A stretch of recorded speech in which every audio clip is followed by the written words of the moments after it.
Hi മക്കൾസ്, once again welcome to winners coaching centre. നമ്മുടെ Onam exam നമ്മളിങ്ങനെ മാടി വിളിച്ചുകൊണ്ടിരിക്കുകയാണ്. അപ്പോ നമ്മുടെ ബയോളജിയുടെ ഫസ്റ്റത്തെ ചാപ്റ്റർ നമ്മൾ പഠിച്ച് സെറ്റായി, ഇമ്പോർട്ടന്റ് ക്വസ്റ്റ്യൻസ് എല്ലാം ഡിസ്കസ് ചെയ്തിട്ടാണ് ഇരിക്കുന്നത്. നമുക്ക് നോക്കാനുള്ളത് നമ്മുടെ രണ്ടാമത്തെ ചാപ്റ്റർ ആയിട്ടുള്ള സെൽ ക്ലസ്റ്റേഴ്സ്, കോശജാലങ്ങൾ എന്ന് പറയുന്ന ഒരു അടിപൊളി കിടക്കാച്ചി ചാപ്റ്റർ ആണ്. അപ്പോ ഇതിനകത്ത് കഴിഞ്ഞ ചാപ്റ്ററിൽ നമ്മൾ പഠിച്ചത് സെല്ലിനെ കുറിച്ചിട്ടായിരുന്നു. ഇനി ഒരു സെൽസ് കൂട്ടമായി വന്നാൽ എന്ത് ചെയ്യും നമ്മൾ പഠിക്കും. അപ്പോ സെൽസ് കൂട്ടമായി വന്നാൽ, സെൽസ് ഒരു ക്ലസ്റ്റേഴ്സ് ആയിട്ട് വന്നാൽ, കോശജാലങ്ങളായിട്ട് വന്നാൽ അതിന്റെ പെക്യുലാരിറ്റീസ് എന്താണ് എന്നൊക്കെയാണ് നമ്മൾ ഈ ഒരു ചാപ്റ്ററിൽ പഠിക്കാൻ പോകുന്നത്. സോ ഓൾറെഡി എല്ലാവരും പഠിച്ചതാണ്. അപ്പൊ അതിന്റെ ഇമ്പോർട്ടന്റ് ടോപ്പിക്സ് സാർ ഒന്ന് പറഞ്ഞുതരാം. വളരെ വളരെ കുറച്ച് കാര്യങ്ങളെ നമുക്ക് ഈ ഒരു ചാപ്റ്ററിനകത്ത് പഠിക്കാനുള്ളൂ. അപ്പോ ഇമ്പോർട്ടന്റ് ആയിട്ടുള്ള ടോപ്പിക്സ്, ആദ്യം നമ്മൾ ടിഷ്യൂസിനെ കുറിച്ചിട്ടാണ് പഠിക്കുക, നമ്മുടെ കലകളെ കുറിച്ചിട്ടാണ് പഠിക്കുക. ഇനി ആനിമൽ ടിഷ്യൂസ്, ജന്തുകലകൾ, ജന്തുക്കളുടെ ശരീരത്തിലുള്ള കലകളുടെ പ്രത്യേകതകൾ എന്താണ്, അവയുടെ ഫങ്ഷൻസ് എന്താണ്, അതാണ് നമുക്ക് ഇനി പഠിക്കാനുള്ളത്.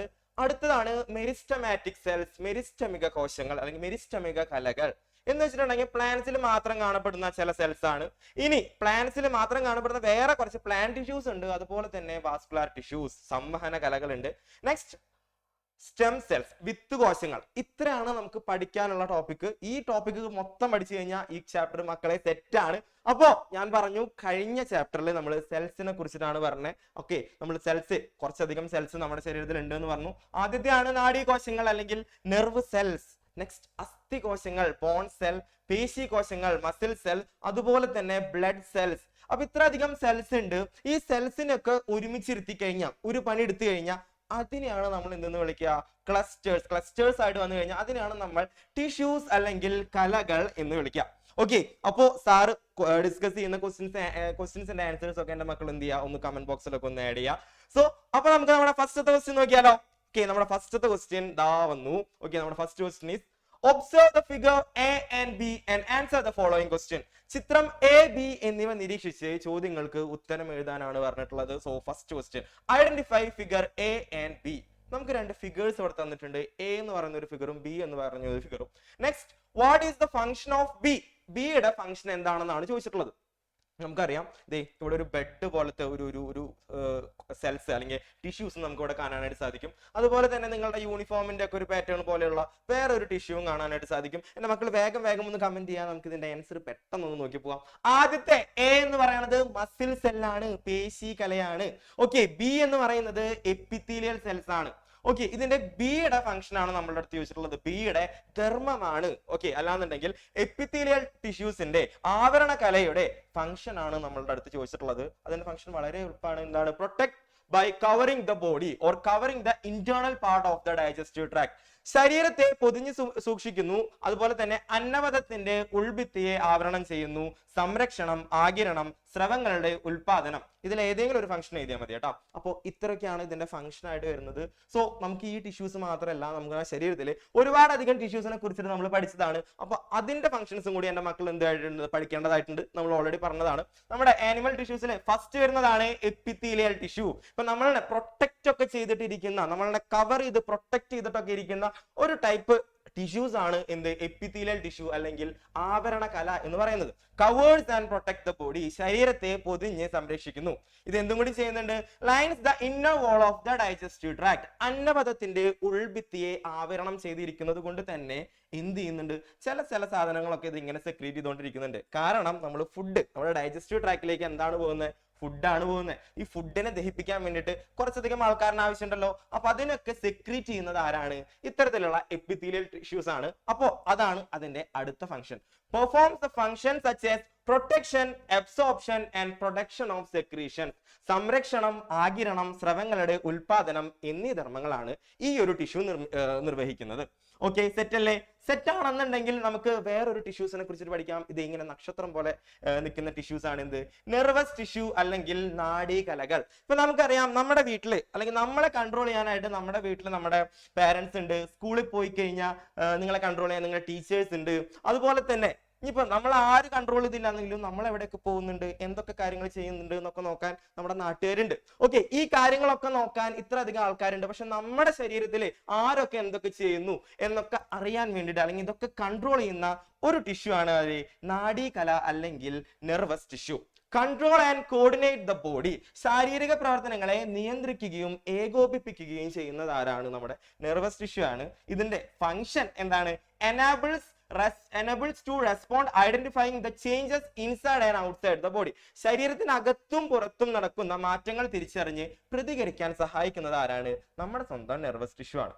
ഓക്കെ മക്കളെ, നമ്മുടെ അടുത്ത ടിഷ്യൂ ആണ് നമ്മുടെ മസ്കുലാർ ടിഷ്യൂ അല്ലെങ്കിൽ പേശീകലകൾ. ഇപ്പൊ നമുക്കറിയാം, നമ്മൾക്ക് നടക്കുന്നുണ്ട്, ഓടുന്നുണ്ട്, ചാടുന്നുണ്ട്, തുള്ളി കളിക്കുന്നുണ്ട്. ഈ മൂവ്മെന്റിനൊക്കെ ഹെൽപ്പ് ചെയ്യുന്ന ഒരു തരം സ്പെഷ്യലൈസ്ഡ് ആയിട്ടുള്ള ടിഷ്യൂസ് ആണ് എന്ത്? നമ്മുടെ മസ്കുലാർ ടിഷ്യൂ. ഓക്കെ, ഇത് ഈ പറഞ്ഞ പോലെ ഇങ്ങനെ ലൈൻസ് പോലെ കാണപ്പെടുന്നതാണ്. ഓക്കെ, ഒരു ഓൾട്ടർനേറ്റ് ആയിട്ടുള്ള ഡാർക്ക് ആൻഡ് ലൈറ്റ് സ്ട്രയേഷൻസ് ഒക്കെ കാണപ്പെടുന്നതാണ്. അപ്പോൾ അതിന്റെ പെക്യുലാരിറ്റീസ് എന്താണെന്ന് നമുക്ക് ജസ്റ്റ് ഒന്ന് നോക്കാം. Consist of the cells that can contract and regain the original state. സങ്കോചിപ്പിക്കാനും പൂർവ്വസ്ഥിതി പ്രാപിക്കാനും കഴിവുള്ള കോശങ്ങൾ അടങ്ങിയിരിക്കുന്ന ആളാണ് ആര്? നമ്മുടെ മസ്കുലാർ ടിഷ്യൂ. അതുപോലെ തന്നെ enables the movement of the body. നമ്മുടെ ശരീരം മൂവ് ചെയ്യാൻ നമ്മളെ ഹെൽപ്പ് ചെയ്യുന്നത് ആരാണ്? നമ്മുടെ മസ്കുലാർ ടിഷ്യൂ ആണ്. ഓക്കെ, അപ്പൊ വളരെ ഇമ്പോർട്ടന്റ് ആയിട്ടുള്ള ടിഷ്യൂ ആണ്. അപ്പൊ നിങ്ങൾ ഈ ടിഷ്യൂസ് ഒക്കെ പഠിക്കുന്ന സമയത്ത് ഈ ഒരു ഫിഗർ നിർബന്ധമായിട്ടും പഠിച്ചു വെക്കുക. കാരണം ഫിഗർ വെച്ചിട്ടുള്ള ക്വസ്റ്റ്യൻ നിർബന്ധമായിട്ടും ചോദിക്കും. ഓക്കെ, അപ്പൊ അടുത്ത ഒരു ടിഷ്യൂ ആണ് നമ്മുടെ യോജക കല, കണക്റ്റീവ് ടിഷ്യൂ. നമുക്കിവിടെ കണ്ടാൽ തന്നെ അറിയാം, ഇങ്ങനെ കണക്ട് ചെയ്തിട്ട് നാരുകൾ പോലെയൊക്കെ കാണപ്പെടുന്ന ടിഷ്യൂസ് ആണ്. അപ്പോ ഇതിനകത്ത് മൂന്ന് പ്രധാനപ്പെട്ട ടിഷ്യൂസ് ഉണ്ട്. ഓക്കെ, ആദ്യത്തെയാണ് നമ്മുടെ ബോൺ ആൻഡ് കാർട്ടിലേജ്, എല്ല്, അതുപോലെ തന്നെ തരുണാസ്ഥി എന്നൊക്കെ പറയുന്നത്. നമുക്കറിയാം, നമുക്ക് എല്ലൊക്കെ ഉണ്ടെങ്കിലാണ് അല്ലെങ്കിൽ ബോണൊക്കെ ഉണ്ടെങ്കിലാണ് ഒരു സപ്പോർട്ടും ഒരു സ്ട്രെങ്ത് ഒക്കെ കിട്ടുക. അപ്പൊ ബോണിന്റെയും കാർട്ടിലേജിന്റെയും ഫംഗ്ഷൻ എന്ന് പറയുന്നത് provide support and protection A definite shape of the body. Protection ഉണ്ട്, അതുപോലെ തന്നെ സപ്പോർട്ട് ചെയ്യുന്നുണ്ട്. പിന്നെ നമ്മുടെ ശരീരത്തിന് നല്ല ഭംഗിയുള്ള ഒരു ഷേപ്പ് ഒക്കെ കിട്ടാൻ കാരണം ആരാണ്? ഈ ബോൺസ് നല്ല ഭംഗിയിൽ നമ്മുടെ ശരീരത്തിനുള്ള അറേഞ്ച് ചെയ്തിട്ടുള്ള കാരണമാണ്. അപ്പോ അതിന്റെ ഫംഗ്ഷൻ നിർബന്ധമായിട്ടും പഠിക്കണം. നെക്സ്റ്റ് ആണ് ഫൈബ്രസ് ടിഷ്യൂ, നാരുകലകൾ. ഇപ്പൊ നമുക്കറിയാം, നാരുകൊണ്ടാണ് നമ്മൾ സാധാരണ, അല്ലെങ്കിൽ ഈ ത്രെഡ് പോലെ നൂല് കൊണ്ടാണ് നമ്മൾ ഈ ഡ്രസ് ഒക്കെ ഇങ്ങനെ കണക്ട് ചെയ്ത് വെക്കുമല്ലോ. അപ്പൊ അതേപോലെ തന്നെ ഫൈബ്രസ് ടിഷ്യൂ എന്ന് പറയുന്നത് ഓരോരോ സെൽസിനെ അല്ലെങ്കിൽ ഓരോരോ ടിഷ്യൂസിനെ കണക്ട് ചെയ്ത് വെക്കാനുള്ള ആൾക്കാരാണ്. ഓക്കെ, അപ്പൊ അതാണ് fibrous tissue. Connect the other tissues. ബാക്കി എല്ലാ ടിഷ്യൂസിനും എന്ത് ചെയ്യുന്നതാണ്? കണക്ട് ചെയ്ത് വെക്കുന്ന ആളാണ് ആര്? നമ്മുടെ സ്വന്തം fibrous tissue.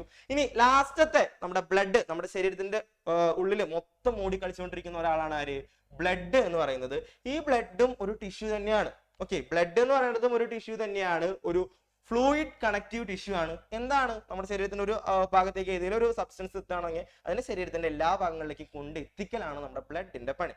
Okay, carries out the conduction of the material and make the body resistant to diseases. പദാർത്ഥ സംവഹനം, അതുപോലെ തന്നെ വളരെ ഇമ്പോർട്ടന്റ് ആയിട്ടുള്ള രോഗപ്രതിരോധം മുതലായ ധർമ്മങ്ങൾ നിർവഹിക്കുന്നത് ആരാണ്? നമ്മുടെ ബ്ലഡ് ആണ്. ഓക്കെ, കണക്റ്റീവ് ടിഷ്യൂ ചോദിച്ചിട്ടുണ്ടെങ്കിൽ ഈ ഫിഗർ നിങ്ങൾ നിർബന്ധമായിട്ടും പഠിക്കണം. ഈ മൂന്ന് കാര്യങ്ങൾ, okay, bone and cartilage, fibrous tissue and blood, ഈ മൂന്ന് കാര്യങ്ങൾ നിങ്ങൾ മറക്കരുത്. അങ്ങനെയാണെന്നുണ്ടെങ്കിൽ കണക്റ്റീവ് ടിഷ്യൂമായി ബന്ധപ്പെട്ടിട്ടുള്ള വേറൊരു ക്വസ്റ്റ്യൻ ആണ് നമുക്ക് അടുത്തുള്ളത്. ചിത്രീകരണം പൂർത്തിയാക്കാനാണ് പറഞ്ഞിട്ടുള്ളത്. നിങ്ങളുടെ പ്രീവിയസ് ഇയർ ക്വസ്റ്റ്യൻ ആണ്, കഴിഞ്ഞ വർഷങ്ങളിൽ ചോദിച്ചിട്ടുള്ള വളരെ ഇമ്പോർട്ടന്റ് ആയിട്ടുള്ള ഒരു ക്വസ്റ്റ്യൻ ആണ് കേട്ടോ. ഓക്കെ, കണക്റ്റീവ് ടിഷ്യൂ എന്ന് പറയുന്നത് 3 തരമാക്കിയിട്ട് തിരിച്ചിട്ടുണ്ടെന്ന് ഞാൻ നേരത്തെ പറഞ്ഞേ ഉള്ളൂ. അപ്പോ ആദ്യത്തെ നമുക്ക് തന്നിട്ടില്ല, പക്ഷെ അതിന്റെ ഫംഗ്ഷൻ തന്നിട്ടുണ്ട്. ഓക്കെ, ഫംഗ്ഷൻ തന്നിട്ടുണ്ട്. അപ്പോ ആദ്യത്തെ എന്താണെന്ന് കണ്ടുപിടിക്കണം. രണ്ടാമത്തെ ബോൺ ടിഷ്യൂ ആണെന്ന് കണ്ടിട്ടുണ്ട്, അതിന്റെ ഫംഗ്ഷൻ എന്താണെന്ന് കണ്ടുപിടിക്കണം. അതുപോലെ തന്നെ മൂന്നാമത്തെ ഫൈബ്രസ് ടിഷ്യൂ ആണെന്ന് തന്നിട്ടുണ്ട്, അതിന്റെ ഫംഗ്ഷൻ എന്താണെന്ന് നമ്മൾ കണ്ടുപിടിക്കേണ്ടതായിട്ടുണ്ട്. ഓക്കെ, അപ്പൊ അതിന്റെ ഫംഗ്ഷൻസ് നമുക്ക് വേഗം നോക്കി പോവാം. ആദ്യത്തെ ബ്ലഡ് ആണ്. ബി എന്ന് പറയുന്നത് provide support and protection and a definite shape to the body. നമ്മുടെ ബോണിന്റെ ഫംഗ്ഷൻ ആണ് ചോദിച്ചിട്ടുള്ളത്. എന്താണ്? പ്രൊവൈഡ് സപ്പോർട്ട്, അതുപോലെ തന്നെ പ്രൊട്ടക്ഷൻ, അതുപോലെ തന്നെ ഒരു ഡെഫിനിറ്റ് ഷേപ്പ് ഒക്കെ, നമ്മുടെ ശരീരത്തിന് ഒരു നല്ല ഭംഗിയുള്ള ഒരു ഷേപ്പ് ഒക്കെ തരുന്നതാണ് ആര്? നമ്മുടെ ബോണിന്റെ ഫംഗ്ഷൻ എന്ന് പറയുന്നത്. അതുപോലെ തന്നെ എന്താണ്? സംരക്ഷണം, താങ്ങ്, ഇതൊക്കെ നൽകുന്നു. ഇനി ഫൈബ്രസ് ടിഷ്യൂവിന്റെ ഫംഗ്ഷൻസ് ആണെന്ന് നമ്മുടെ അടുത്ത് ചോദിച്ചിട്ടുണ്ടായിരുന്നത്. എന്താണ്? കണക്ട് അതർ ടിഷ്യൂ, ഇതര കലകളെ ബന്ധിപ്പിക്കുന്നു എന്നുള്ള ഒരു അടിപൊളിയായിട്ടുള്ള ഒരു ഫംഗ്ഷൻ ആർക്കുണ്ട്? നമ്മുടെ ഫൈബ്രസ് ടിഷ്യൂ അല്ലെങ്കിൽ നാര് കലയ്ക്കുണ്ട്. ഓക്കെ, അപ്പൊ ഈ ഒരു ടിഷ്യൂസ്, ആനിമൽ ടിഷ്യൂസ് പഠിക്കുമ്പോൾ നിങ്ങൾ ശ്രദ്ധിക്കേണ്ട കാര്യം, എന്തായാലും ഒരു 4 ആനിമൽ ടിഷ്യൂ അല്ലേ ഉള്ളൂ, അതിന്റെ ഫിഗർ കൃത്യമായിട്ട് പഠിക്കണം. അത് ഐഡന്റിഫൈ ചെയ്യാൻ നിങ്ങൾക്ക് പറ്റണം. ഓക്കെ, അങ്ങനെയാണെന്നുണ്ടെങ്കിൽ നമ്മുടെ ടിഷ്യൂസിനെ കുറിച്ചിട്ടുള്ള വേറൊരു ക്വസ്റ്റ്യൻ ആണ്, correct the mistake if any in the part are underlined. താഴെ കുറച്ച് സ്റ്റേറ്റ്മെന്റ്സ് കൊടുത്തിട്ടുണ്ട്, അതിൽ ഏതെങ്കിലും തരത്തിലുള്ള തെറ്റുകൾ ഉണ്ടെങ്കിൽ അത് മാത്രം തിരുത്താനാണ് നമ്മുടെ അടുത്ത് പറഞ്ഞിട്ടുള്ളത്. ഓക്കെ, നോക്കാം. A, nervous tissue helps to respond the changes inside and outside the body. ശരീരത്തിന് അകത്തും പുറത്തും ഉണ്ടാവുന്ന മാറ്റം തിരിച്ചറിഞ്ഞ് പ്രതികരിക്കാൻ സഹായിക്കുന്ന ആളാണ് ആര്? നാഡീകലകൾ എന്നാണ് പറയുന്നത്. അത് ശരിയാണ്. അല്ലെ? ശരിയാണ്. അപ്പൊ അത് ശരിയാണ്, അതിൽ വലിയ തെറ്റൊന്നുമില്ല. ഇനി epithelial tissue helps in the body movement. ആവരണ കല ശരീരചലനം സാധ്യമാക്കുവോ? നമുക്കൊരു ചെറിയ ഡൗട്ട് ഉണ്ട് അല്ലേ? എന്നാലും നമുക്ക് നോക്കാം. Okay, more than one tissues together to form connective tissue. Connective tissue എന്ന് പറയുന്നത് ഒന്നിൽ കൂടുതൽ ടിഷ്യൂസ് ചേർന്നതാണ്. അത് ചിലപ്പോൾ ശരിയായിരിക്കാൻ ചാൻസ് ഉണ്ട്. അപ്പൊ ഏതാണ് തെറ്റ് എന്ന് നമുക്ക് മാത്രം നോക്കാം. ഓക്കെ, നമ്മുടെ തെറ്റായിട്ടുള്ളത് ഏതാണ്? നമ്മുടെ എപ്പിത്തീലിയൽ ടിഷ്യൂ എന്ന് പറഞ്ഞിട്ടുണ്ടായിരുന്ന ഓപ്ഷൻ ആയിരുന്നു. എപ്പിത്തീലിയൽ ടിഷ്യൂ അല്ല നമുക്ക് മൂവ്മെന്റിന് സഹായിക്കുന്നത്. ആരാണ്? നമ്മുടെ മസ്കുലാർ ടിഷ്യൂ ആണ്, പേശി കലയാണ്. ബാക്കിയെല്ലാം എന്താണ്? ശരിയാണ്. അപ്പോൾ ഇത്തരത്തിലുള്ള സ്റ്റേറ്റ്മെന്റ് ക്വസ്റ്റ്യൻസ് നിങ്ങൾക്ക് ഈ ഒരു വർഷം പ്രതീക്ഷിക്കാവുന്നതാണ്. ഓക്കെ, ഇനി നമുക്ക് അടുത്ത ക്വസ്റ്റ്യനിലോട്ട് പോവാം. അടുത്ത ക്വസ്റ്റ്യൻ ആണ്, analyse the statement given below about the animal tissue and answer the following question. കുറച്ചധികം സ്റ്റേറ്റ്മെന്റ്സ്, പിന്നെയും സ്റ്റേറ്റ്മെന്റ്സ് വന്നിട്ടുണ്ട്. ഓക്കെ, ജന്തുകലയെ പറ്റിയിട്ടുള്ള ഒരു സൂചന താഴെ നൽകിയിരിക്കുന്നു. ഇത് വിശകലനം ചെയ്തിട്ട് ചോദ്യങ്ങൾക്ക് ഉത്തരം പറയാം. Okay, cells have the ability to contract and regain its original size. സങ്കോചിക്കാനും പൂർവ്വസ്ഥിതി പ്രാപിക്കാനും കഴിവുള്ള കോശങ്ങൾ ഏതായിരിക്കും? ഏതായിരിക്കും? എന്റെ മക്കൾ വേഗം ഒന്ന് കമന്റ് ചെയ്യാം കേട്ടോ. ഓക്കെ, ഏതായിരിക്കും എന്റെ മക്കൾ വേഗം ഒന്ന് കമന്റ് ചെയ്യാം. Okay, identify the animal tissue. ഈ ഒരു ടിഷ്യൂസ് ഐഡന്റിഫൈ ചെയ്യാനാണ് പറഞ്ഞിട്ടുള്ളത്, തിരിച്ചറിയാനാണ് പറഞ്ഞിട്ടുള്ളത്. Then what is the function of this tissue? Okay, ഈ കലയുടെ ഫംഗ്ഷൻ എന്താണ്, ധർമ്മം എന്താണെന്നാണ് നമ്മുടെ അടുത്ത് ചോദിച്ചിട്ടുള്ളത്. നമുക്ക് അതിന് ആൻസർ നോക്കാം. ഓക്കെ, ഫസ്റ്റത്തെ മസ്കുലാർ ടിഷ്യൂ ആണ് നമ്മുടെ മൂവ്മെന്റിനൊക്കെ സഹായിക്കുന്നത്, ബോഡി മൂവ്മെന്റിനൊക്കെ സഹായിക്കുന്ന ടിഷ്യൂ എന്ന് പറയുന്നത് എന്താണ്? നമ്മുടെ മസ്കുലാർ ടിഷ്യൂ ആണ്. ഇതിന്റെ ഫംഗ്ഷൻ എന്താണ്? Body movements are possible. ശരീരചലനം സാധ്യമാക്കുന്ന ഒരു അടിപൊളി ടിഷ്യൂ ആണ് ആര്? നമ്മുടെ മസ്കുലാർ ടിഷ്യൂ. സിമ്പിൾ ആണ്, സിമ്പിൾ ആണ്. എന്നാൽ നമുക്ക് അടുത്ത ക്വസ്റ്റ്യനിലോട്ട് പോകാം. അടുത്ത ക്വസ്റ്റ്യൻ എന്ന് പറയുന്നത്, when observing a plant tissue through a microscope, following features are seen in the cells in that tissue. മൈക്രോസ്കോപ്പിലൂടെ മറ്റു സസ്യകലകളെ നിരീക്ഷിച്ചപ്പോൾ താഴെ പറയുന്ന ചില സവിശേഷതകൾ കണ്ടെത്തി. Relatively large nucleus. സാധാരണ സെൽസിനൊക്കെ എന്താണ്? ചെറിയ ന്യൂക്ലിയസ് ആണ് ഉണ്ടാവുക. പക്ഷെ ഇവിടെ നോക്കിയ സമയത്ത് വലിയൊരു ന്യൂക്ലിയസ്, ലാർജ് ന്യൂക്ലിയസ് നമുക്ക് കാണാനായിട്ട് സാധിച്ചു. ഓക്കെ, ആനുപാതികമായി വലിയ ഒരു മർമ്മം നമുക്ക് കാണാനായിട്ട് സാധിച്ചു. Next, abundant cytoplasm. ഒരുപാടധികം സൈറ്റോപ്ലാസം കാണാനായിട്ട് സാധിച്ചു. Thin walled cell wall. കട്ടി കുറഞ്ഞ സെൽ വോൾ കാണാനായിട്ട് പറ്റി. ഓക്കെ, നമ്മൾ പ്ലാന്റ് ടിഷ്യൂസ് ഒക്കെ പഠിച്ചപ്പോൾ നമ്മൾ പഠിച്ചതായിരുന്നു എന്താണ്? പ്ലാന്റ് ടിഷ്യൂസിനെ കഴിഞ്ഞ ചാപ്റ്ററിൽ പ്ലാന്റ് ടിഷ്യൂസിന് നല്ല കട്ടിയുള്ള ഒരു സെൽ വോൾ ഉണ്ടായിരിക്കും. അതുപോലെ തന്നെ സൈറ്റോപ്ലാസം കുറച്ചേ ഉണ്ടായിരിക്കുള്ളൂ. ഒരുപാടധികം സെൽ ഓർഗനലൈസ് ഒക്കെ ഉണ്ടായിരിക്കും. പക്ഷെ ഈയിടെ ഇങ്ങനെ ഒരു തരം സെല്ലിനെ മൈക്രോസ്കോപ്പിലൂടെ നിരീക്ഷിച്ച സമയത്ത് ഇങ്ങനെ കാണാനുണ്ടായിട്ടുള്ള കാരണം എന്തായിരിക്കും? അങ്ങനെയാണെന്നുണ്ടെങ്കിൽ ആ ഒരു ടിഷ്യൂ വേറെ ഏതോ ഒരു ടിഷ്യൂ ആണ്. ഓക്കെ, അപ്പൊ അത് ഏതാണെന്നാണ് നമ്മളോട് കണ്ടുപിടിക്കാനായിട്ട് പറഞ്ഞേക്കണേ. Identify the plant tissues and write the name. ഇത് ഏത് തരം സസ്യകലയാണെന്ന് തിരിച്ചറിഞ്ഞിട്ട് അതിന്റെ പേര് എഴുതാൻ. Okay, writes its function. അതിന്റെ ധർമ്മം എഴുതാനാണ് നമ്മുടെ അടുത്ത് പറഞ്ഞിട്ടുള്ളത്. ഓക്കെ, നമുക്കറിയാം നമ്മുടെ പ്ലാന്റ്സിൽ മാത്രം കാണപ്പെടുന്ന ചില കോശങ്ങളാണ് മെരിസ്റ്റമിക് സെൽസ്. ഓക്കെ, ആ ഒരു തരം സെല്ലാണ് അത്. ഓക്കെ, എന്തിനാണ് ഇത് ഹെൽപ്പ് ചെയ്യുന്നത്?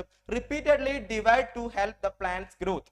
ത്വരിതഗതിയിൽ വിഭജിച്ച് സസ്യ വളർച്ചയ്ക്ക് സഹായിക്കുന്നു. ഇപ്പൊ നമുക്കറിയാം, നമ്മൾ എത്രയൊക്കെ വളർന്നു വലുതായാലും ഒരു തെങ്ങോ അല്ലെങ്കിൽ ഒരു മാവോ വളർന്നു വലുതാവുന്ന അത്രയൊന്നും നമ്മൾ എന്ത് ചെയ്യാറില്ല, വളർന്നു വലുതാവാറില്ല. കാരണം എന്തുകൊണ്ടാണെന്ന് വെച്ചിട്ടുണ്ടെങ്കിൽ നമ്മുടെ ശരീരത്തിൽ ഇത്തരത്തിലുള്ള സെൽസ് ഇല്ല. പക്ഷെ പ്ലാന്റിന്റെ ശരീരത്തിൽ എന്ത് ചെയ്യുന്നുണ്ട്? നമ്മൾ നടുമ്പത്തിനും ചിലപ്പോൾ നല്ല നീട്ടം വെക്കാറുണ്ട്. അതുപോലെ തന്നെ വേരുകളൊക്കെ നല്ല താഴേക്ക് ആഴ്ന്നിറങ്ങി പോവാറുണ്ട്. അപ്പോ ഇതിനായിട്ട് പ്ലാന്റ്സിന് മാത്രം ഒരു പ്രത്യേകത വേണ്ടേ? ആ പ്രത്യേകതയുള്ള ടിഷ്യൂസിനെയാണ് നമ്മൾ മെരിസ്റ്റമിക് ടിഷ്യൂസ് അല്ലെങ്കിൽ മെരിസ്റ്റമിക കലകൾ എന്ന് വിളിക്കാം. ഓക്കെ, അപ്പൊ അതിന്റെ ഒരു കമ്പാരിസണും കൂടി നമുക്ക് പഠിക്കാനായിട്ടുണ്ട്. ഓക്കെ, മെരിസ്റ്റമിക് ടിഷ്യൂസ്, മെരിസ്റ്റമിക കലകൾ.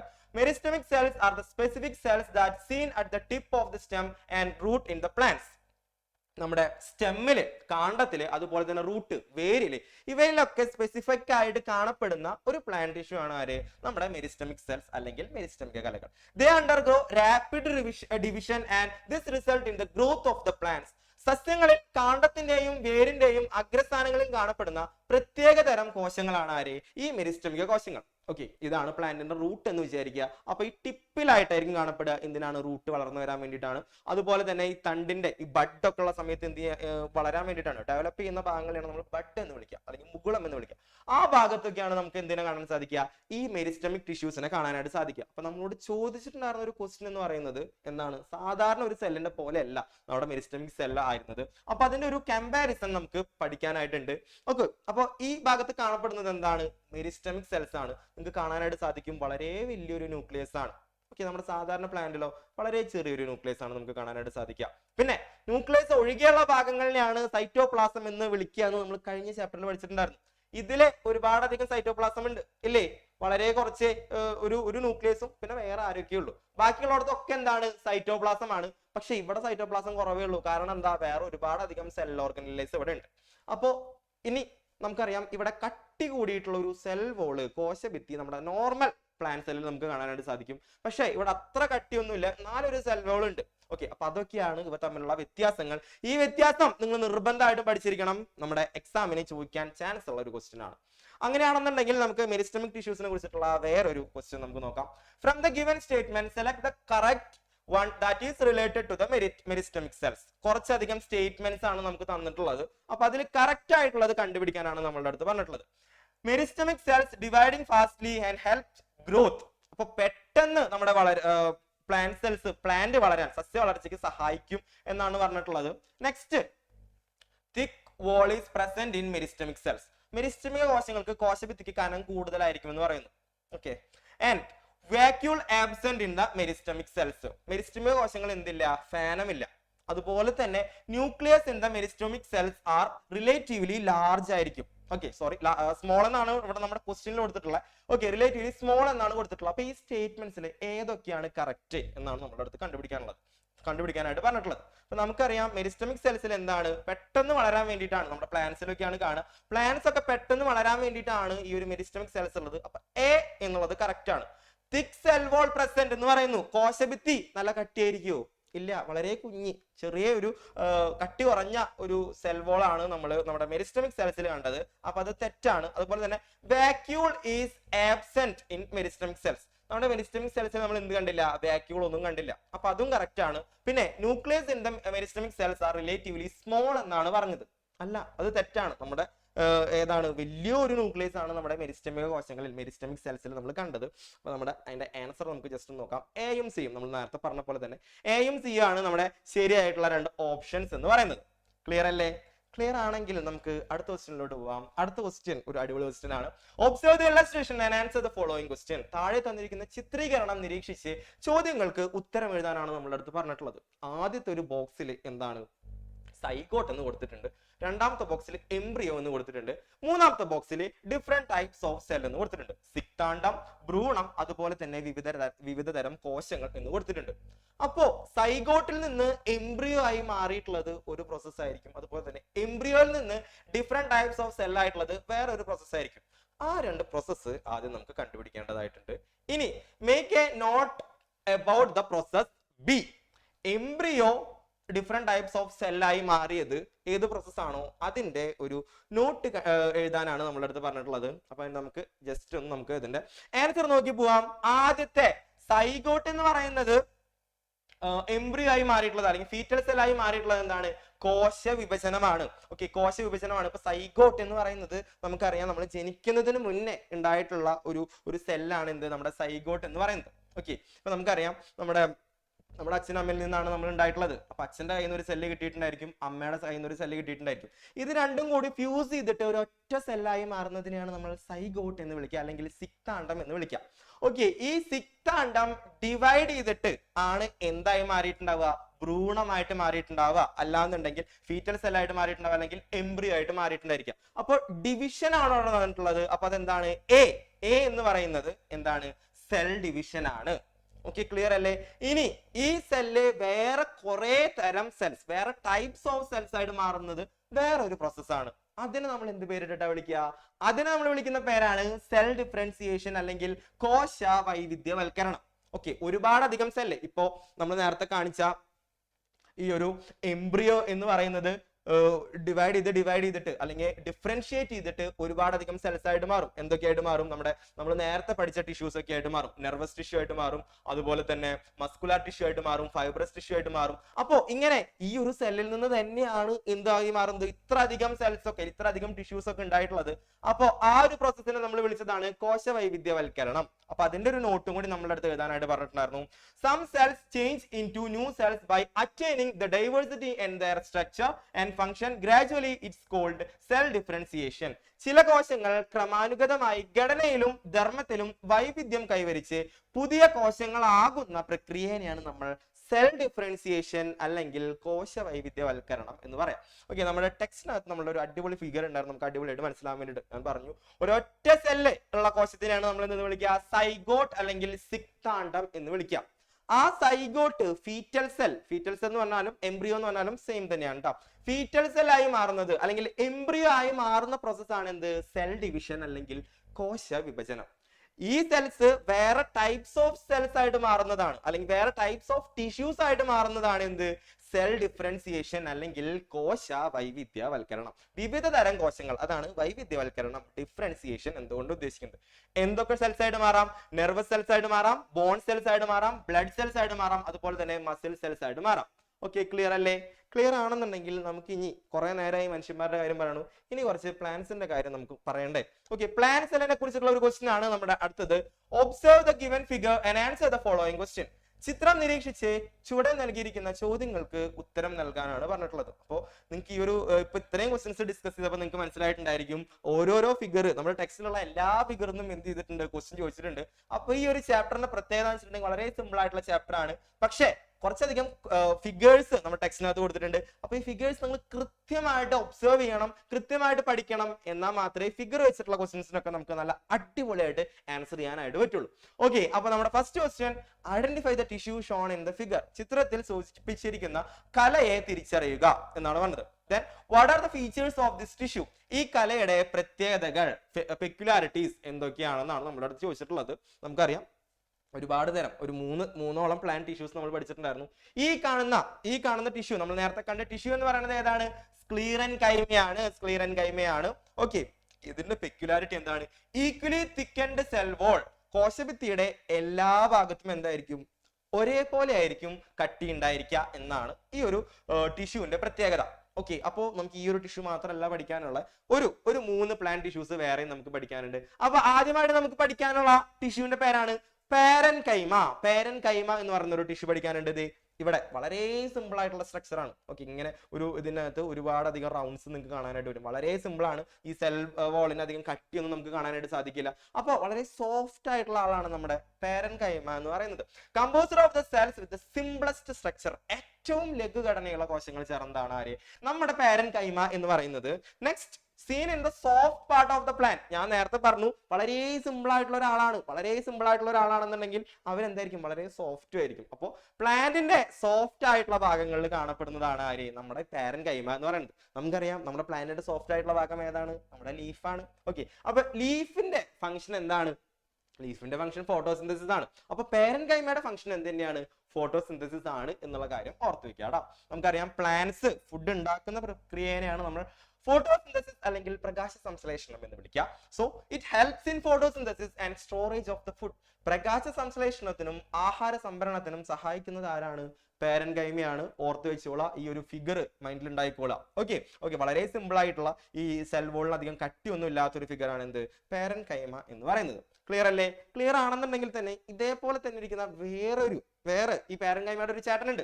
ഓക്കെ, ചേട്ടനാണ് ആര്, കോളൻകൈമ.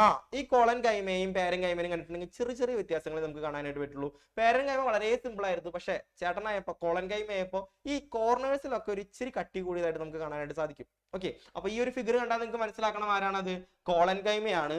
അതിന്റെ ഫംഗ്ഷൻ എന്താണ്, composer of the cells that are thick only at the corners of the cell wall. കണ്ടോ, കോർണേഴ്സിൽ മാത്രമേ എന്തുള്ളൂ, കട്ടിയുള്ളൂ. ഓക്കെ, കോശഭിത്തിയുടെ മൂലകളിൽ മാത്രം കട്ടിയുള്ള കോശങ്ങൾ ചേർന്നതാണ് കോളൻകൈമ എന്ന് പറയുന്നത്. ഇത് എന്തിനാണ് സഹായിക്കണമെന്ന് വെച്ചിട്ടുണ്ടെങ്കിൽ provide flexibility and support to the plants. ഇപ്പൊ നിങ്ങൾ പേരയ്ക്കൊക്കെ പൊട്ടിക്കാനായിട്ട് പോകാറുണ്ടായിരിക്കും. അപ്പൊ ഈ വടിയൊക്കെ ഇങ്ങനെ വളയ്ക്കാറുണ്ട്, പക്ഷെ പെട്ടെന്നൊന്നും ഒടിയാറില്ല ഈ പേരക്ക. അല്ലാന്നുണ്ടെങ്കിൽ പുളിയുടെ ഇതൊക്കെ നമുക്ക് അടിയൊക്കെ കിട്ടുമ്പോൾ അവരെപ്പോഴും അടി കിട്ടുന്ന സമയത്ത് നല്ല ഫ്ലെക്സിബിൾ ആയിരിക്കണം, പക്ഷെ എന്ത് ചെയ്യാൻ പാടില്ല, വടി ഒടിയാൻ പാടില്ല. അപ്പൊ അത്തരത്തിലെ നമ്മുടെ ഈ പ്ലാന്റ്സിനെ സഹായിക്കുന്നതാണ് ആര്, വളരെ ഫ്ലെക്സിബിൾ ആയിട്ടുള്ള നമ്മുടെ കോളൻകൈമ. എന്താണ് അതിന്റെ പ്രത്യേകത, കോർണേഴ്സിൽ മാത്രമേ അതിന് എന്തുണ്ടാവുള്ളൂ, തിക്നെസ് ഉണ്ടായിരിക്കുള്ളൂ. സെൽ വോളിന്റെ കോർണേഴ്സിൽ മാത്രമേ തിക്നെസ് ഉണ്ടായിരിക്കുള്ളൂ. അപ്പൊ അതിന്റെ ഫംഗ്ഷൻ നിർബന്ധമായിട്ടും പഠിച്ചു വെക്കണം. Provides flexibility and support to the plant parts. പ്ലാന്റിന്റെ ശരീരഭാഗങ്ങൾക്ക് എന്ത് നൽകുന്നു, ഫ്ലെക്സിബിലിറ്റിയും സപ്പോർട്ടും. സസ്യഭാഗങ്ങൾക്ക് വഴക്കവും താങ്ങും നൽകുന്ന ആളാണ് ആര്, കോളൻകൈമ. ഇനി ഇവരെക്കാളൊക്കെ കേമനായിട്ടുള്ള വേറൊരാളാണ് ആര്? സ്ക്ലീറൻ കൈമ. സ്ക്ലീറൻ കൈമേനെ കണ്ടിട്ടുണ്ടെങ്കിൽ തന്നെ നിങ്ങൾക്ക് അറിയാം, എല്ലാ സെൽവോളിന്റെ എല്ലാ ഭാഗത്തും ഒരേപോലെ കട്ടിയായിരിക്കും. ഒരേപോലെ കട്ടിയായത് കൊണ്ട് തന്നെ ഇത് പ്ലാന്റ്സിന് നല്ല സ്ട്രെങ്ത് ഒക്കെ നൽകുന്ന ഒരാളാണ്. Okay okay composer of the cells that are uniformly thick all over the cell wall. കോശഭിത്തിയുടെ എല്ലാ ഭാഗത്തും ഒരേപോലെ കട്ടി കൂടിയ കോശങ്ങൾ ചേർന്നതാണ് ആര്? നമ്മുടെ സ്ക്ലീറൻ കൈമ. ആൻഡ് അതിന്റെ ഫംഗ്ഷൻ എന്ന് പറയുന്നത് provide strength and support to the plant parts. സസ്യഭാഗങ്ങൾക്ക് താങ്ങും ബലവും നൽകുന്നു. ക്ലിയർ അല്ലേ? അപ്പോ പറഞ്ഞ കാര്യം എന്താണെന്ന് വെച്ചിട്ടുണ്ടെങ്കിൽ ഫിഗർ നല്ല രീതിക്ക് ഒബ്സർവ് ചെയ്യുക, നല്ല രീതിക്ക് പഠിക്കുക. ഓക്കെ, എന്നിട്ട് വേണം നിങ്ങൾ ഈ ഓരോ ഓണം എക്സാമിന്റെ ബയോളജി എക്സാമിന് പോകാനായിട്ട്. ഓക്കെ, ഇനി അടുത്തത് വേറൊരു ക്വസ്റ്റ്യൻ ആണ്. Give the scientific explanation to the following parts. നമുക്ക് ഈ പ്ലാന്റ് ടിഷ്യൂ ആയിട്ട് ബന്ധപ്പെട്ടിട്ടുള്ള വേറൊരു ക്വസ്റ്റ്യൻ ആണ്. Softness of the plantain leaf. Plantain എന്ന് പറഞ്ഞിട്ടുണ്ടെങ്കിൽ വാഴയാണ്. ഓക്കെ, ബി എന്ന് പറയുന്നത് rigidity of the coconut shell, ചിരട്ടയുടെ കാഠിന്യം. Then flexibility of colocasia, ചേമ്പിൻ തണ്ടിന്റെ ഫ്ലെക്സിബിലിറ്റി. ഇതിന് കാരണമായിട്ടുള്ള ആൾക്കാർ ആരൊക്കെയാണെന്നാണ് നമുക്കറിയാം. Softness of the plantain leaf, വാഴയുടെ ഇലയുടെ സോഫ്റ്റ്നെസ്സിന് കാരണമായിട്ടുള്ളത് സോഫ്റ്റ് ആയിട്ടുള്ള ഒരു ടിഷ്യൂ ഉള്ള ആളായിരിക്കും. അതാരായിരുന്നു? നമ്മുടെ പാരൻകൈമയാണ്. ഇനി rigidity of the coconut shell എന്ന് പറയുന്നത് നല്ല കട്ടിയുള്ള ഒരാളായിരിക്കും. അതാരാണ്? അത് നമ്മുടെ സ്ക്ലീറൻ കൈമയാണ്. ഇനി flexibility of the colocasia, flexible ആയിരിക്കുന്ന ആൾ ആരാണ്? നമ്മുടെ കോളൻ കൈമയാണ്. അപ്പൊ അതാണ് അതിന്റെ ആൻസർ എന്ന് പറയുന്നത്. ഓക്കെ, ആദ്യത്തെ ഏതാണ്? പേരൻ കൈമ ഉള്ളത് കൊണ്ടാണ്. രണ്ടാമത്തെ സ്ക്ലീറൻ കൈമ ഉള്ളത് കൊണ്ടാണ്. മൂന്നാമത്തെ കോളൻ കൈമ ഉള്ളത് കൊണ്ടാണ് എന്നുള്ള കാര്യം എന്ത് ചെയ്യുക? ഒന്ന് ഓർത്ത് വെക്കുക. ക്ലിയർ ആണെങ്കിൽ നമുക്ക് നേരെ നമ്മുടെ അടുത്ത ക്വസ്റ്റ്യനിലേക്ക് പോവാം. എഗെയിൻ ഒരു സ്റ്റേറ്റ്മെന്റ് ആണ് നമുക്കുള്ളത്. Okay, analyse the given statement and answer the following question. Consist of the cells that can contract and regain its original size. നമ്മളുടെ ആനിമൽ ടിഷ്യൂ എന്ന് കയറി വന്നിട്ടുള്ള ഒരു ക്വസ്റ്റ്യൻ ആണ്. ഏതാണ് ഈ ഒരു ആനിമൽ ടിഷ്യൂ എന്നാണ് നമ്മുടെ അടുത്ത് ചോദിച്ചിട്ടുള്ളത്.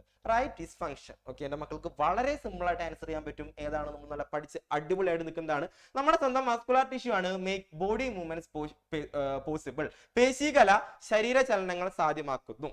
ഓക്കെ, ക്ലിയർ ആണ് എങ്കിൽ നമ്മുടെ അടുത്ത ഒരു അടിപൊളി ക്വസ്റ്റ്യനിലേക്ക് നമുക്ക് പോവാം. നമുക്ക് ഇവിടെ ഒരു ടേബിൾ തന്നിട്ടുണ്ട്. ടിഷ്യൂസിനെ കുറിച്ച് എഴുതാൻ പറ്റുന്നുണ്ട്. ഇനി അതിന്റെ പെക്യുലാരിറ്റീസിനെ കുറിച്ച് എഴുതാൻ പറ്റുന്നുണ്ട്. ലാസ്റ്റ് കോളത്തിൽ നമുക്ക് എന്താണ്? ഫംഗ്ഷൻസ് ആണ് എഴുതാനുള്ളത്. ഓക്കെ, അപ്പൊ ഇതിന്റെ എ കൊടുത്തിട്ടില്ല. അതിന്റെ അപ്പുറത്ത് പെക്യുലാരിറ്റി ആയിട്ട് കൊടുത്തിട്ടുള്ളത് composer of the cells with the simplest structure, ഏറ്റവും ലഘുഘടനയുള്ള കോശങ്ങൾ ചേർന്നിട്ടുള്ളത് ഏതാണെങ്കിൽ ആ ഒരു ടിഷ്യൂവിന്റെ പേരാണ് ഇവിടെ എഴുതേണ്ടത്. അതിന്റെ ഫംഗ്ഷൻ ആണ് അപ്പുറത്ത് എഴുതേണ്ടത്. സിയിലും ഡിയിലും ഈ ഫംഗ്ഷൻ കണ്ടിട്ട് അത് ഏതാണെന്ന് ഐഡന്റിഫൈ ചെയ്യാനാണ് പറഞ്ഞിട്ടുള്ളത്. Provides flexibility and support to the plant parts. സസ്യഭാഗങ്ങൾക്ക് താങ്ങും വഴക്കവും നൽകുന്ന ടിഷ്യൂ ഏതാണെങ്കിൽ അത് കണ്ടുപിടിച്ചിട്ടാണ് ഇവിടെ നമ്മൾ ആൻസർ ചെയ്യേണ്ടത്. നെക്സ്റ്റ് നമുക്ക് സ്ക്ലീറൻ കൈമ വന്നിട്ടുണ്ട്. അതിന്റെ ഫംഗ്ഷൻ വന്നിട്ടുണ്ട്. Composer of the cells that are uniformly thick all over the cell wall. കോശഭിത്തിയുടെ എല്ലാ ഭാഗത്തും എന്താണ്?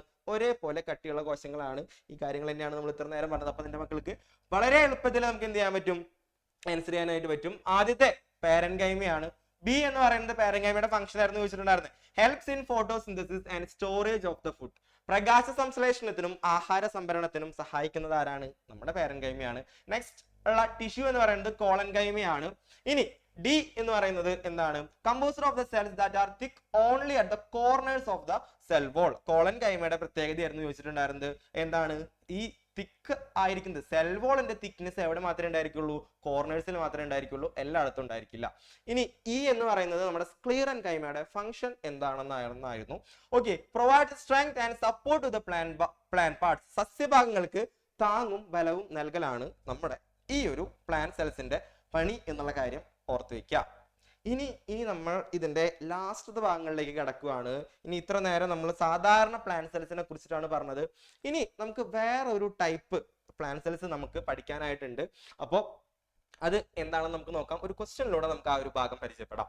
Okay, identify the word pair relation and fill in the blank. പദബന്ധം മനസ്സിലാക്കി വിട്ട ഭാഗം പൂരിപ്പിക്കാനാണ് നമ്മുടെ അടുത്ത് പറഞ്ഞിട്ടുള്ളത്. ഓക്കെ, നമ്മുടെ അടുത്ത് പറഞ്ഞിട്ടുണ്ട് സൈലം എന്ന് പറയുന്നത് എന്താണ്? Transport of water and minerals.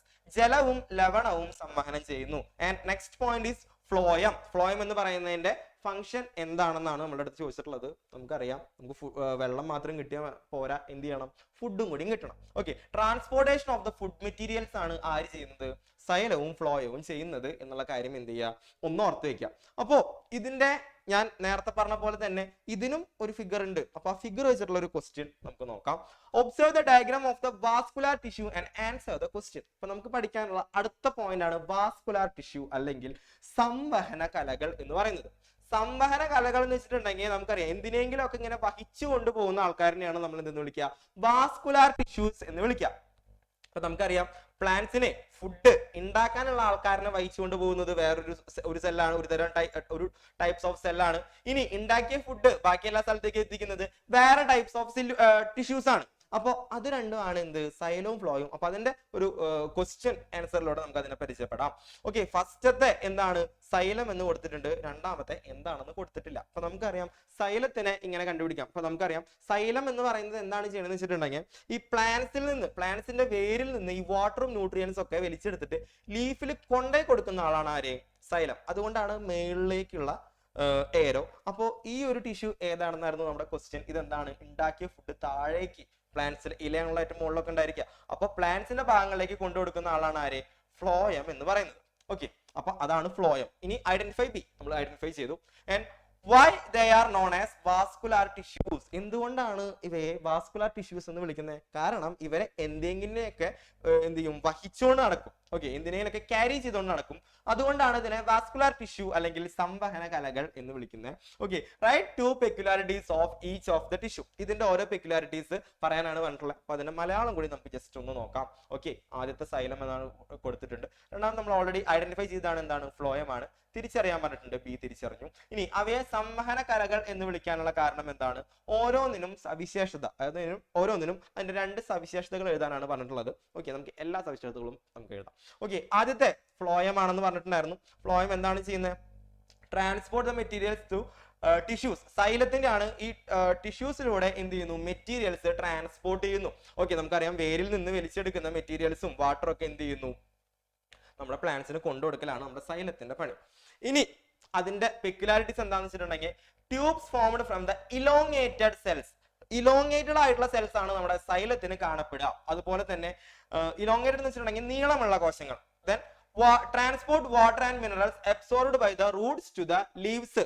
നമ്മുടെ വേര് കഷ്ടപ്പെട്ട് വലിച്ചെടുക്കുന്ന വാട്ടറും മിനറൽസ് ഒക്കെ കൃത്യമായിട്ട് ഇലയിലേക്ക് എത്തിക്കുക എന്നുള്ളതാണ് ആരുടെ പണി, നമ്മുടെ സൈലത്തിന്റെ പണി. Then has thick walls and therefore provides support and strength to the plants. നമ്മുടെ സൈലത്തിന് രണ്ട് ഫങ്ഷൻസ് ആണുള്ളത്. ഓക്കെ, സൈലത്തിന് രണ്ട് ഫങ്ഷൻസ് ഏതൊക്കെയാണ്, ഒരെണ്ണം നമ്മുടെ ഇലയിലേക്ക് വേരിൽ നിന്ന് ഈ വാട്ടർ മിനറൽസ് ഒക്കെ എത്തിക്കുക. നെക്സ്റ്റ് എന്ന് പറയുന്നത് നല്ല കട്ടിയുള്ള സെൽ വോൾ ഉള്ളത് കൊണ്ട് തന്നെ അത് എന്ത് ചെയ്യും, അത് നമ്മുടെ പ്ലാന്റ്സിന് ഒരു സ്ട്രെങ്ത്തും സപ്പോർട്ടും ഒക്കെ നൽകും. ക്ലിയർ അല്ലേ? അങ്ങനെയാണെന്നുണ്ടെങ്കിൽ ഫ്ലോയത്തിന്റെ ഫങ്ഷൻസ് ആണ് ഇനി അടുത്ത് നമുക്ക് പറയാനായിട്ടുള്ളത്. Tubes from the elongated cells. ഫ്ലോയവും ഇതേപോലെ തന്നെ നല്ല ലെങ്ത് ഉള്ള സെൽസ് തന്നെയാണ്. നീണ്ട കോശങ്ങൾ കുഴലുകളായി കാണപ്പെടുന്നു. ഇനി transport water and minerals absorb by the roots to the leaves. ഇനി ലീവ്സിലേക്ക് എത്തിക്കുന്ന ആളാണ് ആര്, നമ്മുടെ സൈലം എന്ന് പറയുന്നത്. ഫ്ലോയം എന്ന് പറയുന്നത് ഇലയിൽ ഉണ്ടാക്കി വെച്ചിട്ടുള്ള ഫുഡ് കൃത്യമായിട്ട് ഓരോരോ സ്ഥലങ്ങളിലേക്ക് എത്തിക്കുക, നമ്മുടെ പ്ലാന്റ്സിന്റെ വിവിധ ഭാഗങ്ങളിലേക്ക് എത്തിക്കുക എന്നുള്ളതാണ്. അപ്പോൾ ഇത് കൃത്യമായിട്ട് സൈലത്തിന്റെയും ഫ്ലോയത്തിന്റെയും പെക്യുലാരിറ്റീസ് നിങ്ങൾ കൃത്യമായിട്ട് എന്ത് ചെയ്യണം, പഠിക്കേണ്ടതായിട്ടുണ്ട്. ഓക്കെ, നെക്സ്റ്റ് എന്ന് പറയുന്നത് നമ്മുടെ പ്ലാന്റ് സെല്ലിന്റെ വളരെ ഇമ്പോർട്ടന്റ് ആയിട്ടുള്ള ഒരു ക്വസ്റ്റ്യൻ ആണ്. ഓക്കെ, നമ്മുടെ പ്ലാന്റ് സെൽസിന്റെ പെക്യുലാരിറ്റീസ് ഓരോരോ വാസ്കുലാർ ടിഷ്യൂസ് ഇവിടെ കൊടുത്തിട്ടുണ്ട്, അതുപോലെ തന്നെ പ്ലാന്റ് ടിഷ്യൂസ് ഇവിടെ കൊടുത്തിട്ടുണ്ട്. നമുക്കറിയാം നമ്മൾ രണ്ട് തരം വാസ്കുലാർ ടിഷ്യൂസ് ആണ് പഠിച്ചത്, ഒരെണ്ണം സൈലവും രണ്ടാമത്തെ ഫ്ലോയും. ഇനി അതാണ് നമുക്ക് ഇവിടെ എഴുതേണ്ടതായിട്ടുള്ളത്. ഇനി മൂന്ന് തരം പ്ലാന്റ് ടിഷ്യൂസ് നമ്മൾ പഠിച്ചിട്ടുണ്ടായിരുന്നു. ഏതൊക്കെയാണ് പ്ലാന്റ് ടിഷ്യൂസ്? നമ്മുടെ പാരൻകൈമ, കോളൻകൈമ, സ്ക്ലീറൻകൈമ. അതിന്റെ ഓരോന്നിന്റെയും ഫങ്ഷൻസ് ആണ് ഈ വിട്ടുപോയ ഭാഗങ്ങളിൽ എഴുതേണ്ടത്. അപ്പോൾ ഈ ഒരു ക്വസ്റ്റ്യൻ നമ്മൾ പഠിച്ചു പോവുകയാണെന്നുണ്ടെങ്കിൽ നമ്മുടെ പ്ലാന്റ് ടിഷ്യൂസ് സെറ്റ് ആയിട്ട് നമുക്ക് പോവാം. ഓക്കെ, അപ്പൊ നമുക്കറിയാം വാസ്കുലാർ ടിഷ്യൂസ് ഏതാണ്, xylem and phloem. Vascular tissues എന്ന് പറയുന്നത് സൈലവും ഫ്ലോയവുമാണ്. അപ്പൊ സൈലത്തിന്റെ ഫങ്ഷൻ എന്ന് പറയുന്നത് വേരിൽ നിന്ന് ഈ വാട്ടർ മിനറൽസ് ഒക്കെ വലിച്ചെടുത്തിട്ട് എവിടേക്ക് എത്തിക്കുക, ഇലയിലേക്ക് എത്തിക്കുക. അതാണ് നമ്മുടെ സൈലം ചെയ്യുന്നത്. ഫ്ലോയും ചെയ്യുന്നത് എന്താ, ആ ഇലയിൽ എത്തിച്ചിട്ടുള്ള ഈ മിനറൽസും വാട്ടറും ഒക്കെ വെച്ചിട്ട് എന്ത് ചെയ്തിട്ടുണ്ടാവും, നമ്മുടെ സൂര്യപ്രകാശത്തിന്റെ സാന്നിധ്യത്തിൽ ഫോട്ടോസിന്തസിസ് എന്ന പ്രക്രിയയിലൂടെ ഫുഡ് പ്രിപ്പയർ ചെയ്ത് വെച്ചിട്ടുണ്ടാവും. ആ ഫുഡ് പ്ലാന്റ് പ്ലാന്റിന്റെ ശരീരത്തിന്റെ വിവിധ ഭാഗങ്ങളിലേക്ക് എത്തിക്കുക എന്നുള്ളതാണ് ആരുടെ പണി? ഫ്ലോയത്തിന്റെ പണി എന്ന് പറയുന്നത്. ഓക്കെ, അങ്ങനെയാണെന്നുണ്ടെങ്കിൽ ഇനി നമ്മൾ നേരത്തെ പറഞ്ഞതാണ്. അപ്പൊ അതിന്റെ ക്വസ്റ്റ്യൻസ് ആൻസേഴ്സ് നമുക്കൊന്ന് ജസ്റ്റ് നോക്കാം. സൈലത്തിന്റെ പാരൻകൈമയുടെ ആണെന്ന് ചോദിച്ചിട്ടുണ്ടായിരുന്നത്. Helps in photosynthesis and food storage. ഫോട്ടോസിന്തസിസിന് സഹായിക്കുന്നു, അതുപോലെ തന്നെ ഫുഡ് സ്റ്റോറേജിനും കൂടി സഹായിക്കുന്നു. ബി എന്ന് പറയുന്നത് കോളൻകൈമയായിരുന്നു, സി എന്ന് പറയുന്നത് സ്ക്ലീറൻ കൈമയായിരുന്നു, ആൻഡ് ഡി എന്ന് പറയുന്നത് എന്താണ്? സൈലമാണ്. Okay, xylem. ആൻഡ് ഇ എന്ന് പറയുന്നത് വാട്ടർ ട്രാൻസ്പോർട്ടേഷൻ ആണ്. അപ്പൊ വാട്ടർ ട്രാൻസ്പോർട്ടേഷൻ എന്ന് പറഞ്ഞിട്ടുണ്ടെങ്കിൽ സൈലത്തിന്റെ ഫംഗ്ഷൻ ആണ്. അതുപോലെ തന്നെ ഫുഡ് ട്രാൻസ്ലൊക്കേഷൻ എന്ന് പറയുന്നത് ആരുടെ ഫംഗ്ഷൻ ആണ്? ഫ്ലോയത്തിന്റെ ഫംഗ്ഷൻ ആണ് എന്നുള്ള കാര്യം എന്ത് ചെയ്യുക? ഒന്ന് ഓർത്ത് വയ്ക്കാം. എന്നാൽ നമുക്ക് അടുത്ത ക്വസ്റ്റ്യനിലോട്ട് പോകാം.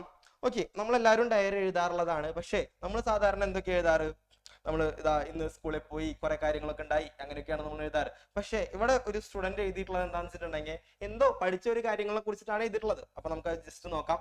A portion of the science diary of a student is given below. Analyse in it and answer the question. In our body there are certain special cells that can transform into any kind of cells. They compensate the destruction of the cells. നമുക്കറിയാം, ഒരു statement ആണ്. എന്താണ്? ഏത് കോശമായും മാറാൻ കഴിവുള്ള കുറച്ച് cells ഉണ്ട് എന്നാണ് പറഞ്ഞിട്ടുള്ളത്. അപ്പോ അതുമായി ബന്ധപ്പെട്ടിട്ടുള്ള കുറച്ച് ക്വസ്റ്റ്യൻസ് നമ്മളുടെ അടുത്ത് ചോദിച്ചിട്ടുണ്ട്. Name the cells indicated in this diary. ഇവിടെ ഇൻഡിക്കേറ്റ് ചെയ്തിട്ടുള്ള, പരാമർശിച്ചിട്ടുള്ള സെല്ല് ഏതാണ് എന്ന് എഴുതണം. Okay, how does they compensate the destruction of the cells in the tissue? എങ്ങനെയാണ് ഈ ഒരു ഡിസ്ട്രക്ഷൻ കോമ്പൻസേറ്റ് ചെയ്യുന്നത്? നശിച്ചുപോയ സെൽസിനെ എങ്ങനെ പുതിയ ടിഷ്യൂ ആയിട്ട് മാറാം എന്നാണ് ചോദിച്ചിട്ടുള്ളത്.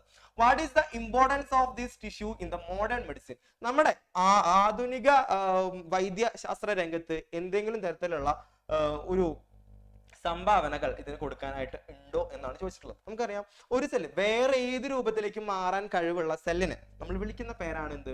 നമ്മുടെ സ്റ്റെം സെൽസ് അല്ലെങ്കിൽ വിത്തുകോശങ്ങൾ എന്ന് പറയുന്നത്. സ്റ്റെം സെൽസ് എന്തുകൊണ്ടാണെന്ന് വെച്ചിട്ടുണ്ടെങ്കിൽ നിങ്ങളിപ്പോ യന്ത്രൻ സിനിമയൊക്കെ കണ്ടിട്ടുണ്ടായിരിക്കും. യന്ത്രൻ സിനിമയിൽ എന്താണ് ആദ്യം ആ ഒരു ഫൈനൽ ആ ഒരു ഭാഗത്ത് നമ്മുടെ ടുവേർഡ്സ് ദ എൻഡ് എന്താണ് ആ ഒരു യന്ത്രൻ എന്ന് പറയുന്നത് കുറെ നേരം പാമ്പ് പോലെയുള്ള വലിയൊരു മനുഷ്യനായിട്ട് മാറും, പിന്നെ വലിയൊരു മനുഷ്യനാവും, ഉണ്ടയായിട്ട് മാറും. അല്ലാന്നുണ്ടെങ്കിൽ നിങ്ങളിപ്പോ ട്രാൻസ്ഫോമേഴ്സ് കണ്ടിട്ടുണ്ടായിരിക്കുമല്ലോ. ട്രാൻസ്ഫോമേഴ്സിന്റെ കുറെ ഫാൻസ് ഒക്കെ ഉണ്ടായിരിക്കും ഇവിടെ, നമ്മുടെ ഒപ്റ്റിമസ് പ്രൈം ഒക്കെ ഉള്ളത്. എന്താണ് അപ്പൊ അതിന്റെ പ്രത്യേകത എന്താണെന്ന് വെച്ചിട്ടുണ്ടെങ്കിൽ വേറെ രൂപങ്ങളിലേക്കൊക്കെ മാറാൻ കഴിവുള്ള ആൾക്കാരാണ് ഈ പറഞ്ഞ ആൾക്കാരൊക്കെ. അപ്പൊ അതുപോലെ തന്നെ വേറെ സെല്ലിന്റെ രൂപത്തിലേക്ക് മാറാൻ കഴിവുള്ള കുറച്ചധികം സെൽസ് നമ്മുടെ ശരീരത്തിലുണ്ട്. അതാണ് ആര്? നമ്മുടെ stem cells. When cells in the tissues are damaged, the stem cells develop into any kind of cells, thus make up its loss. എന്ന് വെച്ചിട്ടുണ്ടെങ്കിൽ നമ്മുടെ ശരീരത്തിന്റെ ഏതെങ്കിലും ഒരു ഭാഗത്ത് ഏതെങ്കിലും സെല്ലൊക്കെ നശിച്ചു പോയിട്ടുണ്ടെങ്കിൽ ഈ സ്റ്റെം സെൽസ് വന്നിട്ട് എന്താവും? ആ സെല്ലായിട്ട് മാറും. അപ്പൊ അതിനെയാണ് നമ്മൾ സ്റ്റെം സെൽസ് അല്ലെങ്കിൽ വിത്ത് കോശങ്ങൾ എന്ന് പറയാം. ഓക്കെ, അതിന്റെ സി ക്വസ്റ്റ്യൻ എന്തെങ്കിലും തരത്തിലുള്ള സംഭാവന ഈ സ്റ്റെം സെൽസ് കൊണ്ട് നമുക്ക് കൊടുക്കാനായിട്ട് ഉണ്ടായിരിക്കുമോ, അല്ലെങ്കിൽ എന്തെങ്കിലും ഇമ്പോർട്ടൻസ് ഉണ്ടായിരിക്കുമോ നമ്മുടെ ഒരു മോഡേൺ മെഡിസിന് എന്നാണ് നമ്മളടുത്ത് ചോദിച്ചിട്ടുള്ളത്. എന്താണ്? ബ്ലഡ് ക്യാൻസർ, ലുക്കീമിയ വന്നിട്ടുണ്ടെങ്കിൽ എന്താണ് സാധാരണ സംഭവിക്കുക? നമ്മുടെ സെൽസ് ഒക്കെ നശിച്ചു പോവാണ് സംഭവിക്കുക. അപ്പൊ എന്ത് ചെയ്യും? ബ്ലഡ് സെൽസ് ആയിട്ട് ഇത് മാറും. അതുപോലെ തന്നെ ഡയബറ്റീസ് ആൻഡ് പാർക്കിൻസൺ രോഗങ്ങൾക്ക് അതുപോലെ തന്നെ നമുക്ക് എന്ത് ചെയ്യാനായിട്ട് പറ്റും? ഈ ആർട്ടിഫിഷ്യൽ ഓർഗൻസ് ഒക്കെ, കൃത്രിമ അവയവങ്ങളൊക്കെ ഉണ്ടാക്കാനായിട്ട് ഈ ഒരു സ്റ്റെം സെൽസ് വെച്ചിട്ട് പറ്റും. അപ്പൊ അതാണ് പറയാനുള്ളത്. ഓക്കെ, രക്താർബുദം, പ്രമേഹം, പാർക്കിൻസൺ എന്നിവയുടെ ചികിത്സയ്ക്കും കൃത്രിമ അവയവങ്ങൾ രൂപപ്പെടുത്താനും ആര് സഹായിക്കുന്നുണ്ട്? സ്റ്റെം സെൽസ് സഹായിക്കുന്നുണ്ട്. വളരെ ഇമ്പോർട്ടന്റ് ആയിട്ടുള്ള ഒരു പോയിന്റ് ആണ്, നമ്മൾ വിട്ടു പഠിക്കുന്ന ഒരു പോയിന്റ് ആണ്. മറക്കാതെ ഈ ഒരു പോയിന്റ് കൂടി പഠിക്കുക. സ്റ്റെം സെൽസ് എന്ന് വെച്ചിട്ടുണ്ടെങ്കിൽ എന്താണ്? വേറെ രൂപങ്ങളിലേക്കൊക്കെ മാറാൻ കഴിവുള്ള സെൽസിനെയാണ് നമ്മൾ സ്റ്റെം സെൽസ് അല്ലെങ്കിൽ വിത്തുകോശങ്ങൾ എന്ന് വിളിക്കാം. ക്ലിയർ ആണെന്നുണ്ടെങ്കിൽ നമ്മുടെ ലാസ്റ്റ് ക്വസ്റ്റ്യനിലോട്ട് നമുക്ക് പോവാം. Okay, observe the model of word pair and make pair suitably using the terms in the given box. നമുക്കൊരു ബോക്സ് തന്നിട്ടുണ്ട്. അപ്പൊ അതിനകത്തുള്ള കൊടുത്തിട്ടുള്ള കാര്യങ്ങൾ നമ്മൾ എന്ത് ചെയ്യാനാണ്? കൃത്യമായിട്ട് ഒരു മോഡൽ നമുക്ക് തന്നിട്ടുണ്ട്. അങ്ങനെ നമ്മൾ ചെയ്യാനാണ് നമ്മളുടെ അടുത്ത് പറഞ്ഞിട്ടുള്ളത്. മോഡൽ എന്ന് പറയുന്നത് ഇതാണ്: ലങ്സ്, റെസ്പിറേറ്ററി സിസ്റ്റം. ലങ്സും തന്നിട്ടുണ്ട്, റെസ്പിറേറ്ററി സിസ്റ്റം തന്നിട്ടുണ്ട്. ഓക്കെ, അപ്പോൾ ഇതിനകത്ത് കുറെ നെർവസ് സിസ്റ്റം തന്നിട്ടുണ്ട്, ഡൈജസ്റ്റീവ് സിസ്റ്റം തന്നിട്ടുണ്ട്, urethra, heart, lungs, blood circulatory system, excretory system, brain, respiratory system, oesophagus, നാഡീവ്യവസ്ഥ, ദഹന വ്യവസ്ഥ, മൂത്രവാഹി, ഹൃദയം, ശ്വാസകോശം, രക്തപര്യന വ്യവസ്ഥ, വിസർജന വ്യവസ്ഥ, തലച്ചോറ്, ശ്വസന വ്യവസ്ഥ, ആമാശയം. ഓക്കെ, ഇതാണ് നമ്മളുടെ അടുത്ത് പെയർ ആക്കാൻ പറഞ്ഞിട്ടുള്ളത്. നമുക്കൊരു ബി ക്വസ്റ്റ്യൻ കൂടി ഉണ്ട്. Give justification for making this pairs. ഇത് നമ്മൾ തോന്നിയ പോലെ നമുക്ക് എന്ത് ചെയ്യാൻ പറ്റില്ല, പെയർ ആക്കാൻ പറ്റൂല. ഇതിന് കൃത്യമായിട്ടുള്ള ഒരു ജസ്റ്റിഫിക്കേഷൻ കൊടുക്കണം. അപ്പോ അതാണ് നമ്മുടെ this is our justification. Okay, എങ്ങനെയാണ് യുറേത്ര എന്ന് പറയുന്നത് ഏത് സിസ്റ്റത്തിന്റെ ഭാഗമാണ്? എക്സ്ക്രീറ്ററി സിസ്റ്റം അല്ലെങ്കിൽ മൂത്രവാഹി എന്ന് പറയുന്നത് വിസർജന വ്യവസ്ഥയുടെ ഭാഗമാണ്. നെക്സ്റ്റ് ബ്രെയിൻ എന്ന് പറയുന്നത് നെർവസ് സിസ്റ്റത്തിന്റെ ഭാഗമാണ്, നാഡി വ്യവസ്ഥയുടെ ഭാഗമാണ്. അതുപോലെ ഹൃദയം എന്ന് പറയുന്നത് എന്തിന്റെ ഭാഗമാണ്? രക്തപര്യന വ്യവസ്ഥ സർക്കുലേറ്ററി സിസ്റ്റത്തിന്റെ ഭാഗമാണ്. അതുപോലെ തന്നെ ഉള്ളതാണ് ആമാശയം, നമ്മുടെ സ്റ്റൊമക് എന്ന് പറയുന്നത് ഡൈജസ്റ്റീവ് സിസ്റ്റത്തിന്റെ ഭാഗമാണ്. ഇത് എങ്ങനെയാണ് ഒരു ഓർഗനും ഓർഗൻ സിസ്റ്റം എന്നുള്ള രീതിയിലാണ് നമ്മൾ എന്ത് ചെയ്തിട്ടുള്ളത്, നമ്മൾ ഇതിനെ എഴുതിയിട്ടുള്ളത്. സോ എങ്ങനെയാണ് ഇപ്പോ സെൽസ് നമ്മൾ ആദ്യം പഠിച്ചതാണ് സെൽസ്. ഈ സെൽസ് ഒക്കെ കൂടിച്ചേർന്നിട്ടുണ്ടെങ്കിൽ, കോശങ്ങൾ കൂടിച്ചേർന്നിട്ടുണ്ടെങ്കിൽ അതെന്തായി മാറും? നമ്മുടെ ടിഷ്യൂസ് ആയിട്ട് മാറും, നമ്മുടെ കലകളായിട്ട് മാറും. ഈ ടിഷ്യൂസ്, ഒരുപാടധികം ടിഷ്യൂസ് കൂടിച്ചേർന്നിട്ടുണ്ടെങ്കിലാണ് ഒരു ഓർഗനായി മാറുക, ഒരു അവയവമായി മാറുക. ഈ ഓർഗൻ കൂടിച്ചേർന്നാൽ എന്താവും? ഒരു ഓർഗൻ സിസ്റ്റമായി മാറും, ഓർഗൻ സിസ്റ്റമായി മാറും. ഈ ഓർഗൻ സിസ്റ്റം കൂടി ചേർന്നിട്ടാണ് ഒരു ഓർഗാനിസം, മനുഷ്യൻ, മൃഗങ്ങൾ ഒക്കെ ആയി മാറുന്നത്. ഓക്കെ, മനസ്സിലായോ? അപ്പൊ ഇത്തരത്തിലുള്ള ഈ ഓർഗൻ സിസ്റ്റത്തിനെ കുറിച്ചിട്ടാണ് നമ്മൾ പറഞ്ഞിട്ടുള്ളത്. ഈ ഓർഗനും ഓർഗൻ സിസ്റ്റവുമാണ് നമ്മൾ ഈ ഒരു ക്വസ്റ്റ്യനിൽ നമ്മൾ ഡിസ്കസ് ചെയ്തത്. അപ്പൊ നമുക്ക് എന്ത് ചെയ്യാം, അടുത്ത ഒരു ഓർഗൻ സിസ്റ്റത്തിന്റെ ആ ഒരു കാര്യം കൂടി പറഞ്ഞാൽ നമുക്ക് അവസാനിപ്പിക്കാം. ഓക്കെ, ഇതാണ് നമ്മുടെ കലകൾ. അപ്പൊ നമുക്കറിയാം, നമ്മൾ ഒരുപാടധികം ടിഷ്യൂസ് നമ്മൾ പഠിച്ചിട്ടുണ്ടായിരുന്നു. നാഡീകല, ആവരണകല, യോജകകല, പേശികല എന്നൊക്കെ പറയുന്നത്. ഈ കലകളൊക്കെ കൂടിച്ചേർന്നിട്ട്, ടിഷ്യൂസ് ഒക്കെ കൂടിച്ചേർന്നിട്ട് എന്താ ഉണ്ടാവണേ? ഓർഗനാണ് ഉണ്ടായി മാറുന്നത്. ഇപ്പൊ നമുക്ക് ഇവിടെ പഠിക്കാനുള്ളത് എന്താണ്? ഒരു ആമാശയം എന്ന് തന്നിട്ടുണ്ട്, ഒരു ഓർഗനായി ആമാശയം. അല്ലാന്നുണ്ടെങ്കിൽ നമ്മുടെ സ്റ്റൊമക് എന്ന് പറയുന്നത് എന്താണ്? ഒരു ഓർഗനാണ്. അതുപോലെ തന്നെ നമ്മുടെ ഇൻഡസ്റ്റൈൻ, ചെറുകുടൽ എന്ന് പറയുന്നതും ഒരു ഓർഗൻ തന്നെയാണ്. ഈ രണ്ട് ഓർഗനും ഏത് സിസ്റ്റത്തിലാണ് വരിക? നമ്മുടെ ഡൈജസ്റ്റീവ് സിസ്റ്റത്തിലാണ് വരിക. അതുപോലെ തന്നെ ഒരുപാടധികം സിസ്റ്റംസ് നമുക്ക് പഠിക്കാനായിട്ടുണ്ടായിരുന്നു, ഇല്ലേ? അപ്പൊ circulatory system, nervous system, respiratory system. Okay, അപ്പോൾ ഈ ഇത്തരം കാര്യങ്ങളും കൂടി എൻ്റെ മക്കളുടെ മൈൻഡിൽ ഒന്ന് വെച്ചിട്ട് നല്ല അടിപൊളിയായിട്ട് എക്സാം എഴുതുക. അപ്പോൾ നമ്മുടെ ഈ ഒരു ചാപ്റ്ററിന്റെ ടോപ്പിക്സ് നമ്മളിവിടെ അവസാനിപ്പിച്ചിട്ടുണ്ട്. അപ്പോൾ എല്ലാവർക്കും ഓൾ ദി ബെസ്റ്റ്. നല്ല അടിപൊളിയായിട്ട് ഫുൾ മാർക്ക് വാങ്ങിക്കാനായിട്ട് എൻ്റെ മക്കൾ ശ്രമിക്കാം. Okay, by.